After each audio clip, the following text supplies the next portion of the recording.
उपेंद्र कुशवाहा ने आखिरकार जदयू से इस्तीफा देकर नई पार्टी बनाने का ऐलान कर दिया। उपेंद्र कुशवाहा ने प्रेस कॉन्फ्रेंस कर कहा कि बिहार को जंगल राज के दौर से बचाने के लिए उन्होंने नई पार्टी राष्ट्रीय लोक जनता दल बनाने का फैसला लिया है। यही असली जदयू है। कुशवाहा ने विधान परिषद से इस्तीफा देने का भी ऐलान कर दिया है। उन्होंने कहा कि अब तक वो नीतीश कुमार से हिस्सा मांग रहे थे, लेकिन अब नीतीश कुमार के पास कुछ भी नहीं बचा है, उनसे हिस्सा क्या मांगे, अब सारी विरासत हमारी है। कुशवाहा ने कहा कि उन्होंने बिहार भर से जदयू के कार्यकर्ताओं को जुटाया था। 2 दिनों तक उनके साथ मंथन हुआ। सारे कार्यकर्ताओं की राय थी कि बिहार को जंगल राज में जाने से रोका जाए। समता पार्टी और जदयू की स्थापना ही बिहार के जंगल राज के खात्मे के लिए हुई थी, लेकिन नीतीश कुमार बिहार को उसी गर्त में धकेलने पर उम्दा हो गए हैं। ऐसे में अब इसके अलावा कोई रास्ता नहीं बचा है कि नीतीश कुमार के हाथों से वह विरासत ले लिया जाए जो जनता ने उन्हें सौंप दिया था। राष्ट्रीय लोक जनता दल बिहार में सामाजिक न्याय की विरासत को संभालेगा। उपेंद्र कुशवाहा ने कहा कि मैं कहता था कि अपना हिस्सा लेकर रहूंगा, लेकिन अब ये एहसास हुआ कि नीतीश जी के पास कुछ बचा ही नहीं है जो वो हिस्सा देंगे। नीतीश जी ने सारा कुछ गिरवी रख दिया है। आज हम महसूस कर रहे हैं कि नीतीश जी के पास कोई राजनीतिक जायदाद नहीं है। उन्होंने अपनी राजनीतिक संपत्ति को गिरवी और बंधक रख दिया है, वह भी उन हाथों में जिन्होंने बिहार को बर्बाद किया था। नीतीश जी के हाथों में शून्य है, वह कुछ नहीं है। नीतीश जी के हाथ पूरी तरह से खाली है। कुशवाहा ने कहा कि नीतीश कुमार को जंगल राज को खत्म करने के लिए जनता ने ताकत दिया था। नीतीश जी ने बिहार को लालू राज के खौफनाक मंजर से बाहर निकाला। उस समय नीतीश जी ने अच्छा काम किया, लेकिन अंत भला नहीं हुआ। कहावत है कि अंत भला तो सब भला, लेकिन अंत बुरा हो गया, यानी अंत बुरा हो तो सब बुरा हो जाता है। अब जिस रास्ते पर नीतीश जी चल पड़े हैं वह सबके लिए बहुत बुरा है, न सिर्फ जदयू के लिए बल्कि पूरे बिहार के लिए। कुशवाहा ने कहा कि 2020 में हम इसलिए नीतीश जी के साथ आए थे कि कहीं बिहार में फिर से जंगल राज न आ जाए। हमने अपना सब कुछ न्यौछावर करके नीतीश कुमार का साथ दिया। उन्होंने मुझे बुलाया था और मैं चला गया। बाद में नीतीश जी ने भाजपा से गठबंधन तोड़कर राजद से गठबंधन किया तो मैंने भी पार्टी के हित में उसी बात को स्वीकार कर लिया।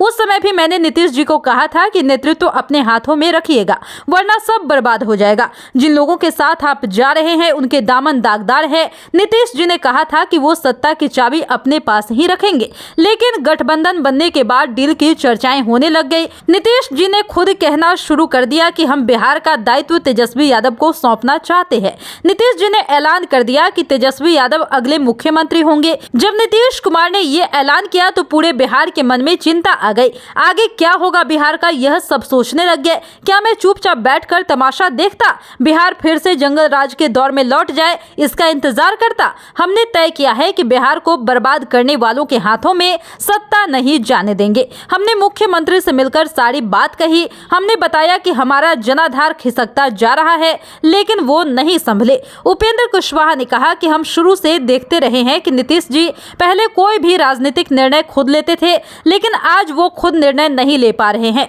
महागठबंधन में जाने का फैसला भी उन्होंने दूसरों के कहने पे किया। नीतीश जी ने खुद कहा कि ललन सिंह और विजेंद्र यादव के कहने पर उन्होंने नए गठबंधन का फैसला लिया था। नीतीश कुमार अब अपने इर्द गिर्द रहने वालों की सलाह पर सारे फैसले ले रहे हैं। ये वही लोग हैं जिन्हें सामाजिक न्याय और बिहार के हित से कोई लेना देना नहीं है। नीतीश जी के पास वैसे लोग बैठे हैं जो लूट खसोट करना चाहते हैं। वो जानते हैं कि सब कुछ खत्म होने वाला है, इसलिए जितना लूटना है लूट लो। भागते भूत की लंगोटी भली, यही हाल हो गया है। कुशवाहा ने कहा कि नीतीश कुमार ने अपना वैसा उत्तराधिकारी बनाने की कभी कोशिश नहीं की जो सामाजिक न्याय की विरासत को संभाल सके। समता पार्टी से लेकर जदयू तक जिन लोगों ने उन्हें ताकत दी, नीतीश जी उन्हें ही भूल गए। नीतीश जी चाहते तो लव कुश या अति पिछड़ा समाज के किसी व्यक्ति को आगे बढ़ाते और उत्तराधिकारी बनाते। आज की नौबत ये नहीं आती। आज पड़ोसी के घर से उत्तराधिकारी तलाश रहे हैं। वो उपेंद्र कुशवाहा को अपना उत्तराधिकारी नहीं बनाते, लेकिन अति पिछड़ा लव कुश या दलित समाज के किसी व्यक्ति को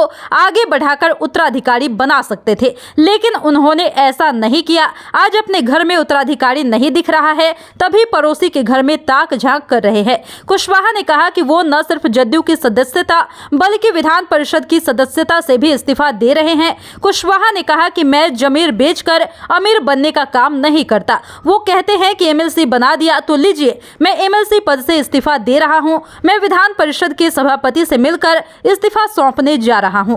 होगा। हम थोड़ी चर्चा इस बात के लिए फिर से करेंगे कि जो लोग भी कह रहे थे कि आरएलएसपी को इन्होंने जिंदा रखा है, लोग झूठ बोल रहे थे, उपेंद्र कुशवाहा की छवि को बदनाम करने के लिए कर रहे थे।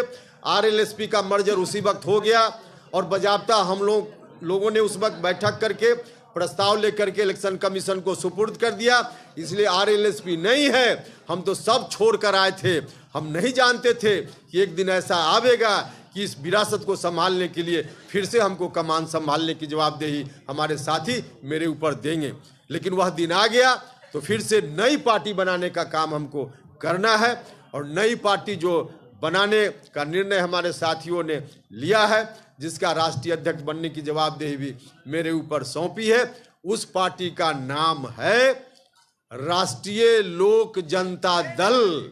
राष्ट्रीय लोक जनता दल, राष्ट्रीय लोक जनता दल। दीक्षांत एडुटेक लाया है दीक्षांत डिजिटल क्लास। दीक्षांत डिजिटल क्लास का उपयोग कर छात्र बना सकते हैं पढ़ाई को बेहद आसान और मजेदार। दीक्षांत डिजिटल क्लास को स्कूल में बैठकर देखना है तो पेन ड्राइव और स्मार्ट टीवी बनेगा सही माध्यम। चलिए अब ये भी जानते हैं कि दीक्षांत डिजिटल क्लास का फी स्ट्रक्चर क्या होगा। नर्सरी से लेकर यूकेजी के लिए 7,000, नर्सरी से लेकर दूसरी कक्षा के लिए 12,000, नर्सरी से लेकर 5वीं तक के लिए 18,000, नर्सरी से लेकर 8वीं तक के लिए 24,000, नर्सरी से लेकर 10वीं तक के लिए 30,000। अगर आपको डेमो करना है तो उसके लिए आप दीक्षांत डिजिटल क्लास के YouTube चैनल को विजिट कर सकते हैं। हमारे YouTube चैनल को सब्सक्राइब और Facebook पेज को लाइक करना ना भूलें। धन्यवाद।